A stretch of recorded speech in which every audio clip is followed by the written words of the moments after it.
Hi, everyone. Good morning. And we are so excited today to have a group of wonderful experts, really fun, smart, brilliant people and campaigners to join us for this Digital Surge Day on January 15th for Action 2015.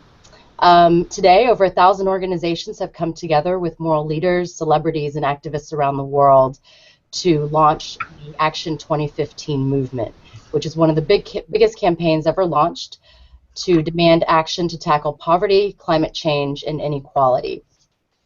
This campaign is formed because this year, 2015, is a pivotal year to change the future for our people and our planet.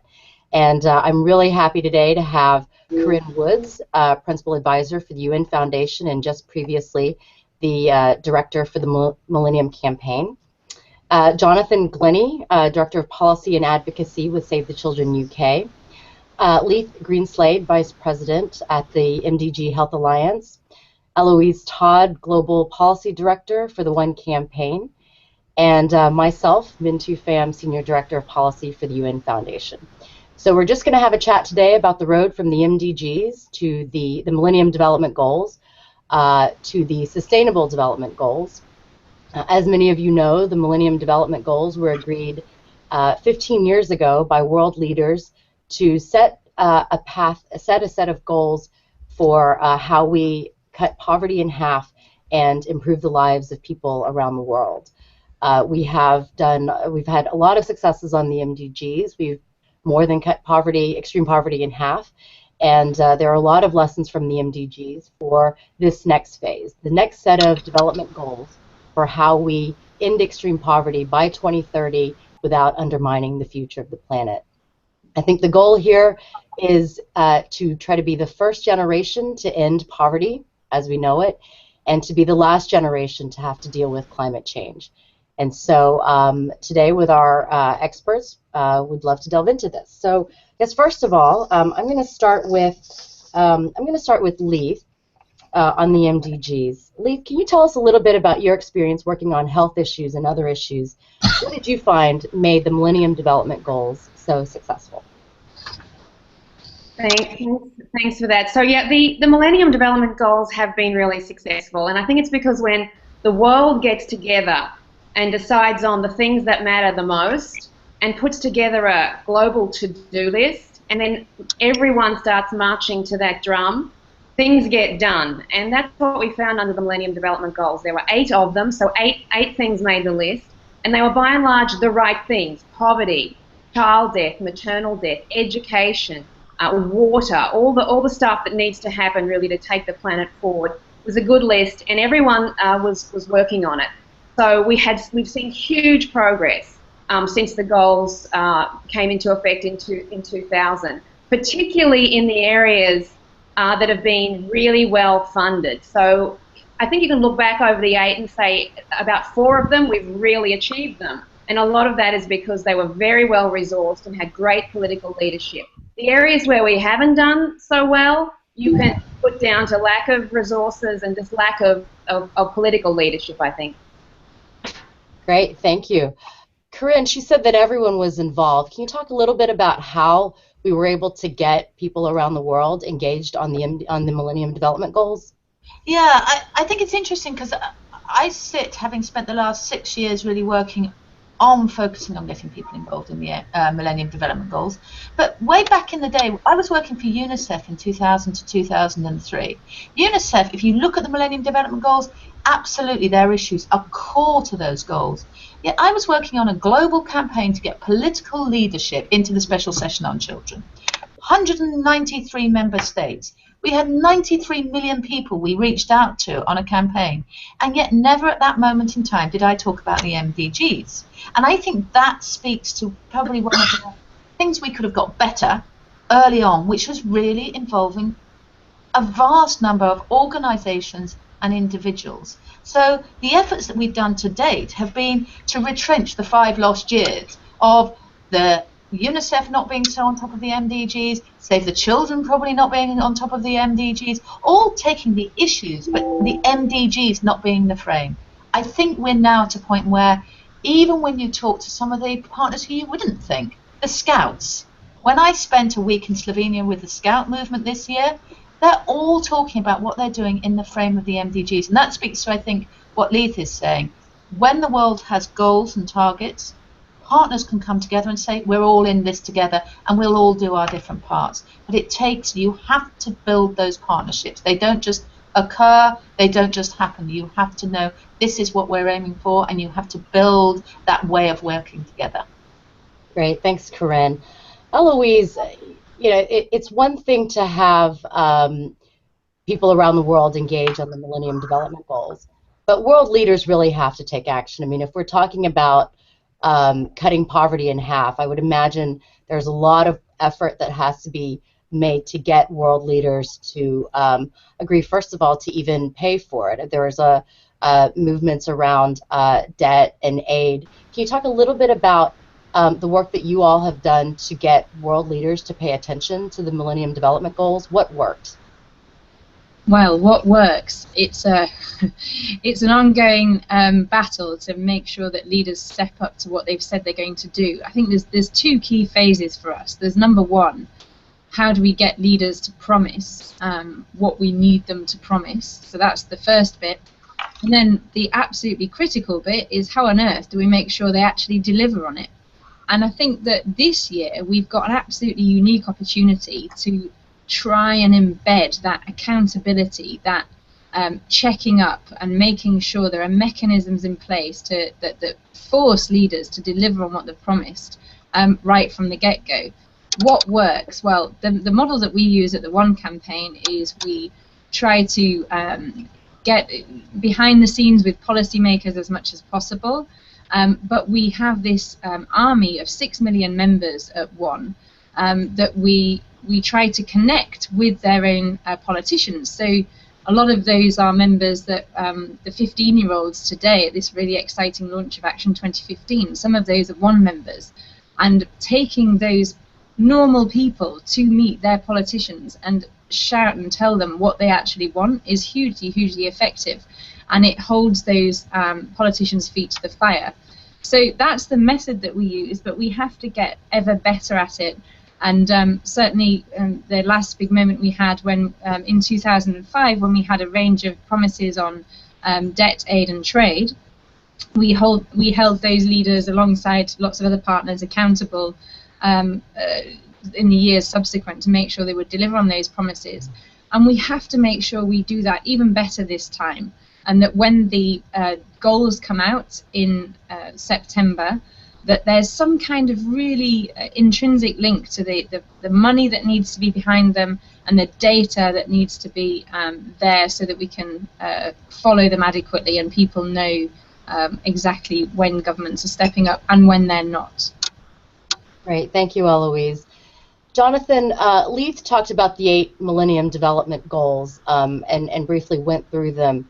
Can you just give us some characteristics of the goals and the targets that were set in 2000, 2001?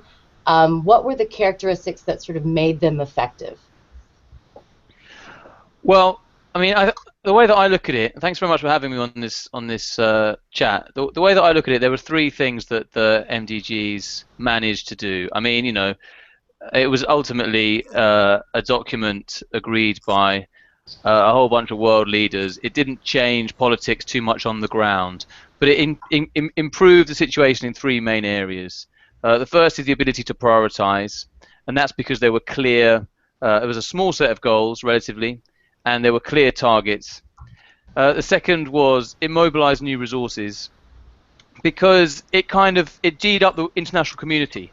It gave people a sense of ambition and optimism, and in that context, it's that much easier to get things done. And also, it was quite a good time, you know, for the economy, certainly at the beginning of the last decade. And thirdly, it led to a really interesting and new set of partnerships, and that's been touched on by some of the speakers already. And that's at the global level all the way down to the local level. Now, there were some criticisms of the MDGs that we can come on to as well, but for me, those 3 things meant that, you know, the changes that were already happening in the world economy were accelerated, and the growth that the world was seeing was focused somewhat more on poor people and poor communities, and there's plenty of anecdotal evidence to suggest that. It's difficult because we don't have a counterfactual, but it seems to be that having a huge call signed up by the global leaders for change, apart from being an amazing symbol of humanity, actually does lead to somewhat more pressure to do the right thing, especially for marginalized communities. Yeah, that's a great point that you raised, because I think some folks will say, well, did the actual existence of a set of clear goals and targets in the Millennium Development Goals era, did that actually make a difference, or were some of these outcomes, the successes that we've seen, were those going to happen anyway? Want to just see if any of you have any comments on that or reactions to what you said. Absolutely. I just want to talk about child death. In 1990, we had 12 million children under 5 dying every year in the world. That number has been halved. So it's down to 6 million, still unacceptably high. But a halving of child deaths at a time when we've had really a lot of population growth in many countries, that would not have happened. I have no doubt, without a Millennium Development Goal dedicated to reducing child death. You can say the same for maternal death, deaths in childbirth. And a number of the countries that have performed the best are the poorest countries. So they haven't had a lot of economic growth to help them solve these problems. They've done it because we had a goal, and then we marshaled all of the support we could to help the countries achieve that goal. So I really, I get a little angry at the people that say the Millennium Development Goals have had no impact at all. I think the evidence shows that the opposite is true. Can I also step in? I totally agree with you. I think it's that idea that marshaled all the support that we could have. There may have been individual players moving on the maternal health agenda. There may have been individual players moving on the child survival agenda. What the MDGs did was create a moment where we came together. It took us some time, but we came together and then brought other players who you wouldn't have expected, who often have been able to help accelerate things because they have brought in skills that if one didn't have this big effort, we'd have all been working in our little silos. So it's broken down those silos, and it said, you know what, it's as powerful to have those folks who know about digital technology and can reach out to health workers through that, as it is to have a UNICEF, a UNFPA, or whatever else. So I think it's that bringing together and marshalling everything to support countries, and that country ownership of the MDGs has been so important, particularly where they've set targets that are equal to or more ambitious than the MDGs.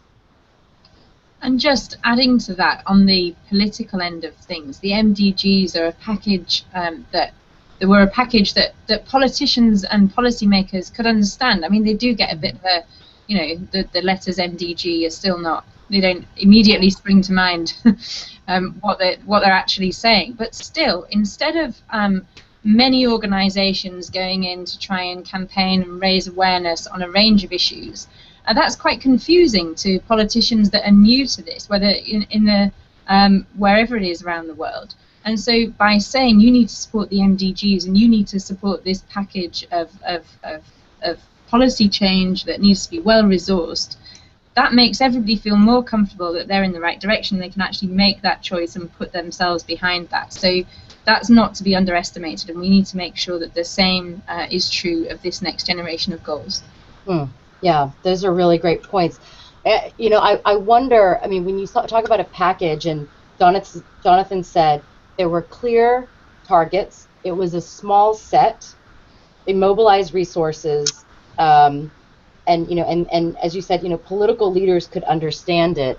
And Corinne mentioned earlier that the need to involve vast numbers of people.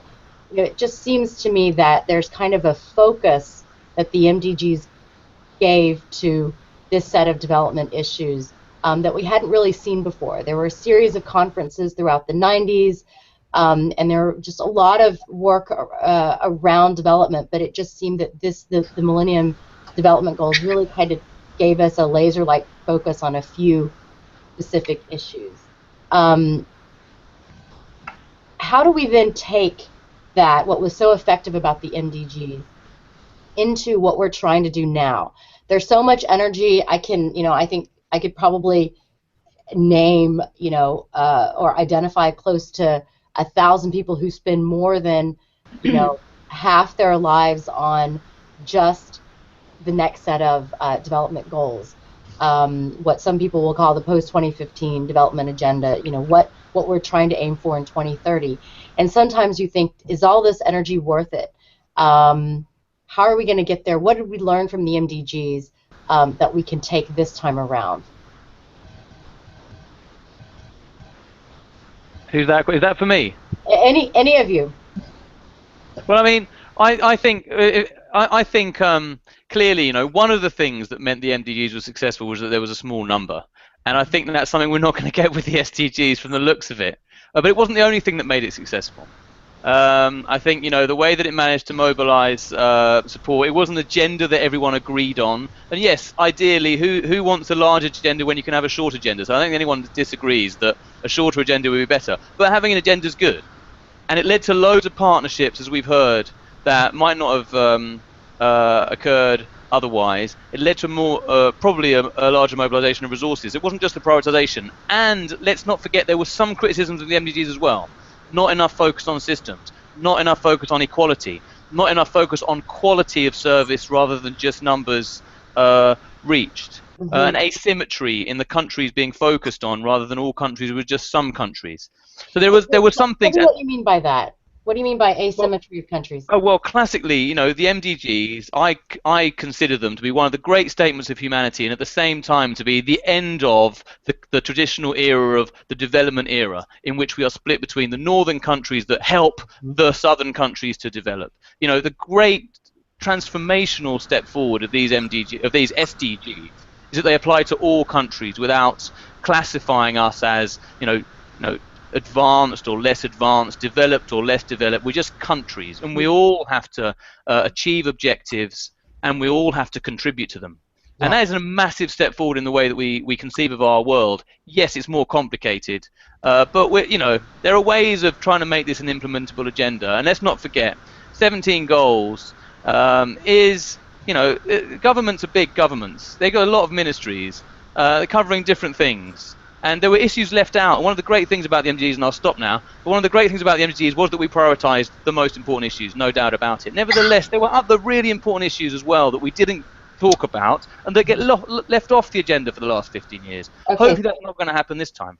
Okay, so just quickly, you said equality, systems approach, quality versus access, only focusing on the poorest countries. What are the other things that the MDGs didn't do? Well, it didn't focus on the environment, hardly at all. The great thing, we've heard about accountability mentioned already by Eloise, there was an accountability mechanism to some extent. They were monitored, but there was no explicit discussion of corruption, explicit discussion of improving governance.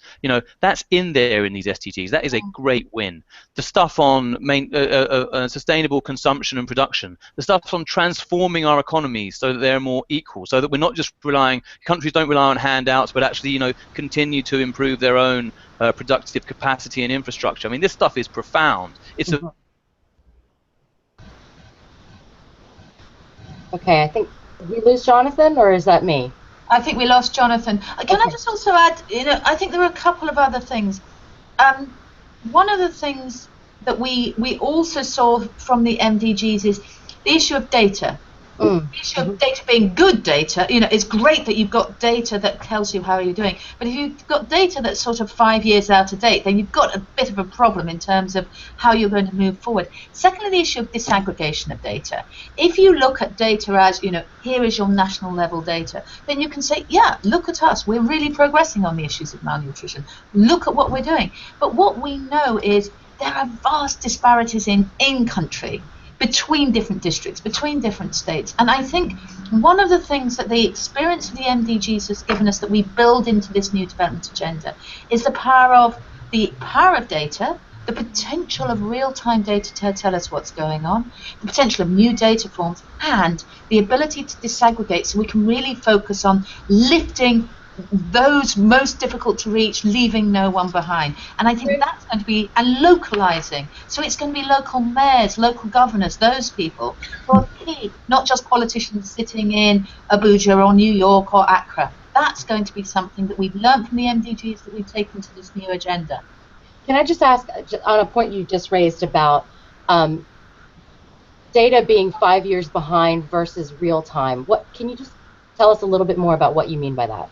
Well, I think one of the challenges, and I'm probably sitting with three people who can speak far better to it than I can. And any of you, please do jump in.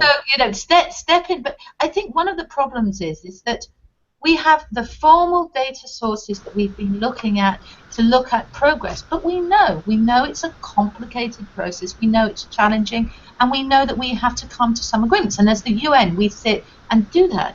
Now, there's data that says, how are we moving forward? And there's data that will also tell you how are we implementing and are we getting it right or not? And somehow, I think that the conversation on the new development agenda has opened out some of the challenges on data, some of the weaknesses on sources, and some of the ways in which we can overcome that. Not that I'm saying that citizen-led data, which ties to the accountability, is the panacea for everything. But we've got the opportunity to get it more right than we did on the MDGs. And I will hand over to someone who I'm sure knows far more about data than I do. Yeah, does anyone else want to raise a point on data? Just to say, I don't claim to know more than you at all, Corinne, but the way that we look at this year is there's a bit of an important 1, 2, 3 that are all interconnected. We need those fantastic goals that hit the right subjects. We need them to be properly resourced this time. And we need the data to back them up. And as you say, that relates to all 3 levels as well. We need the measurement piece, the sort of targets and indicators to be absolutely spot on. We need the data on are governments doing what they said they were going to do, and are the resources flowing to where they're supposed to be going, right down to the detail of the local kind of end of things, the delivery end. And then lastly, is the data that we're collecting, can we get to those hardest to reach people? Which really, speaking about the difference between the MDGs and the SDGs this time, this new agenda, the difference also has to be that we try to prioritize the hardest to reach. The success that we had with the MDGs in halving child deaths, absolutely amazing, and all the other achievements that have been that we've had. But we have to kind of go for tackle the hardest to reach people, make sure that all girls are in school, make sure that those living in really rural communities are put first. And so we need more data on who those people are. How many of them are there? What do we know about them? And until we've got that statistical mapping, as well as the data where we can actually have a feedback loop on progress towards the goals, then we won't have that step change that we absolutely need to reach the every single person. So yeah, data absolutely critical this year. Great, thank you. This has been really illuminating in terms of thinking about the issues that the MDGs didn't address. But then I go back to the issues that Leith, you work on health and sort of the needs of the poorest. And this agenda that Jonathan described that includes quality and much more complicated issues around the environment. He mentioned sustainable consumption and production. We've got data issues. We have systems approaches. Leith, do you feel like some of the issues on health that you work with might get lost in that? Or can we have an agenda that also balances out those other emerging and more complicated issues with some of the core issues that were in the MDGs? You know what? I'm not worried about what we end up with. We're going to probably have 17 very good goals. There'll be a lot of argument on the way, but we'll get a good set of goals. What I would love to see is that we liberate, once we have them, we liberate the goals from a relatively small community that is quite powerful, and that we give them back to the people. So I would love to see the Sustainable Development Goals announced in every primary school after people do the Pledge of Allegiance in an American school or whatever you do in other schools, in Pakistan, in Bangladesh, in France, everywhere. I would love to see kids reciting the Sustainable Development Goals at school. I would love to see them on T-shirts. I would love to see a mass popular movement around these global goals so the people feel some ownership of the goals. When you think about it, children who are 15 at the end of this year, these Sustainable Development Goals will last until they're 30. It'll be their youth. It'll be the way the world looks during their youth. And for those who are 20, it'll take them through to 35. And we know we have this massive youth bulge in this planet. We can see signs of it everywhere popping up. You know, what's not working for young people at the moment in the world. So I really would love to put a lot of work, for all of us to put a lot of work into making sure young people embrace and feel that these goals are going to create a better world for them, because at the moment the inequality is out of control, the conflict and violence is out of control. We haven't done a great job of picking up the poorest and the most vulnerable. A lot of them are young people, a lot of them are women and girls. So that's the groove. That's what where the mass movement needs to be. It's amongst those people. We have to release these goals like a flock of doves and hope that young people everywhere embrace them. That's the real challenge. That's so fantastic. Thank you for raising that. Jonathan, she mentioned inequality, conflict, some of the issues that are somewhat more difficult to deal with, and the need to appeal to youth.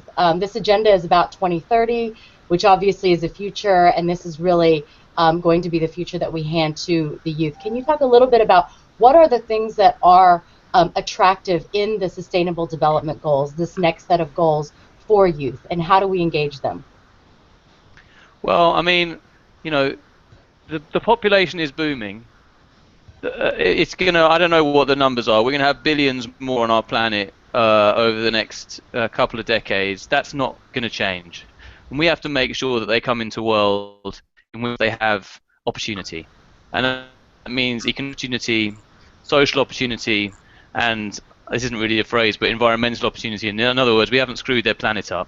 Yeah. And I think that these goals, yes, there's lots of them, and it'll be hard to manage, but they set a vision for how that can be achieved. And that's why I reckon that young people are really going to take to this set of goals. And I totally agree with the idea that they have to be owned somehow and led outside of boring meetings and in the real world and by young people. And I think everywhere you go, the environment matters to young people, education and jobs matter to young people. And funnily enough, and this I think you'll correct me, people that have been more engaged in My World, in the My World survey than me, but governance and corruption comes out again and again at the top. The majority of respondents, I think, to My World were young people. Governance and corruption comes out again and again at the top. These are things that really matter. They want this to be not just another round of pledges. How many times have we seen that? It's another round of pledges, but with some kind of accountability mechanism, and people are going to hold them to account. And there's nothing that young people like more than doing that. And I've got kids of my own. So I really think that this is a great opportunity to do that, and that's the one. There are many things that are different, but in terms of actually achieving change, I reckon that this time we can do even better on accountability and actionability, time-bound promises, who does what when, not only on the big ticket items in the SDGs, not only on the climate, but in the real. He's gone. I'm going to add to it. Yeah, I was going to move over to you, Corinne, to talk a bit about My World, and this will be for you and Eloise to sort of help us close out this conversation here. Tell us about My World and how youth are engaged. Well, I mean, I can't support both what Jonathan and Leith have just said in terms of engaging 7 billion people, and particularly young people. What I think we're in an incredible position right now. We know the 17 goals that have come from the Open Working Group are supported by ordinary people, because we've been out and asked people through My World. We've gone out into tiny little villages in India. We've gone out to young people in Rwanda. And what's been incredible about that is when we've said, here's what all the policy wonks are talking about, we've had 7 million people come back and say, you know what? These are priorities for us. Yes, education. Yes, health. And Jonathan, you're right. Yes, governance. Honest and responsive governance comes up again and again and again. Now, of those 7 million people, most of them are young people. 5 million of them are young people under the age of 30, under the age of 15. And what they're saying is, these are the things that matter to us. And we agree that these are the things that matter to us in our everyday lives. And so what we have is the potential to say, you know what, we've got it right, we've listened. Now what we have to do is to say, let's go to the next stage and make that 7 million people, 7 billion people who knew about the new agenda. And let's work out how we can do that. But also let's make sure that as we go into these negotiations, that neutral voice of people is heard. That voice of just, you know, a young person, my nephew, sitting saying, yes, I'm living in Bristol and I think these are the issues that are important. Because that's also something that says, these are the people who will be electing you. So you need to hear and understand that. So I think we've got the basis of it. What's beautiful as a UN person is we've opened out the UN. We've actually opened out the UN and gone back to the very principles of what the UN starts with, the UN Charter. We, the people. And, you know, to me, that is so wonderful that we've been able to achieve this. Together, 900 organisations on My World, the 1,000 organisations on Action 2015, we have brought We the People to the UN, and we are welcoming that. So then what we have to do is to say, turn all that energy into how we're going to make it real. How are we going to transform the life of a girl that's sitting in Nigeria today? And that's what's going to matter. So we need to do that. We need to do that shift, and we need the build of this excitement to move into something that will be real in terms of accountability and action at the local level and make a real difference in the real lives of people. Otherwise, we're all singing and making noise, but actually signifying nothing. Yeah, great. Thank you, Corinne. Eloise, so lots of excitement, youth involved. What's at stake for world leaders?